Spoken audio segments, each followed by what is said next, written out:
ഒരു കാര്യം ചോദിച്ചാൽ കൃത്യമായിട്ട് ഉത്തരം പറയൂ. പറയും. ആഗ്രഹം ഏതാണ്? എന്താന്ന് പറഞ്ഞാ വൈകുന്നേരം യാവനയിലും കമത്തണം, 2 എണ്ണം അടിക്കണം, കിടന്നുറങ്ങണം. അതെന്തോന്ന്? അതാണ് എന്റെ ആഗ്രഹം. നിന്റെ ആഗ്രഹം അല്ല ചോദിച്ചത്. ആ കാണുന്ന ഗ്രഹം ഏതാണെന്ന് അറിയാമോ? ഇല്ല.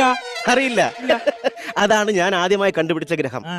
അതെ, അതാണെന്ന് പറ. എനിക്ക് സമാധാനമാവട്ടെ, സന്തോഷമായിട്ട് പറയാൻ വേണ്ടി കിട്ടാ. നിങ്ങൾക്ക് കോപം വെച്ച് നോക്കുകയാണെങ്കിൽ അതിന്റെ പേര് ഫ്ലൂട്ടോ. നല്ലത് സെറാനസ്, പുതിയൊരു ഗ്രഹമാണ് ഞാൻ കണ്ടുപിടിച്ചത്. അതെങ്ങനെ ഒരു ഗ്രഹം കണ്ടുപിടിക്കാനുള്ള ഒരു കഴിവുണ്ടെങ്കിൽ അതൊക്കെ പറയാൻ പറ്റൂ. ഞങ്ങളിത് പറയണ്ട, ഞാനും സ്വന്തമായിട്ട് ഗ്രഹം കണ്ടുപിടിച്ചു. നീ ഏത് ഗ്രഹം കണ്ടുപിടിച്ചാ? ഒരു ദിവസം എന്നെ വീട്ടിൽ നിന്ന് ഇറക്കി വിട്ടു. ആ. ഞാൻ സങ്കടപ്പെട്ട് മാനം നോക്കി നടന്നപ്പം ഞാൻ ഒരു ഗ്രഹം കണ്ടുപിടിച്ചു. ഏതാണ് ആ ഗ്രഹം? 2 മുറി ഒരു ചെറിയ അടുക്കളയേ ഉള്ളൂ. എന്നാലും കുഴപ്പമില്ല, എനിക്കത് മതി. ഞാൻ വാടക എടുത്ത ഗ്രഹം.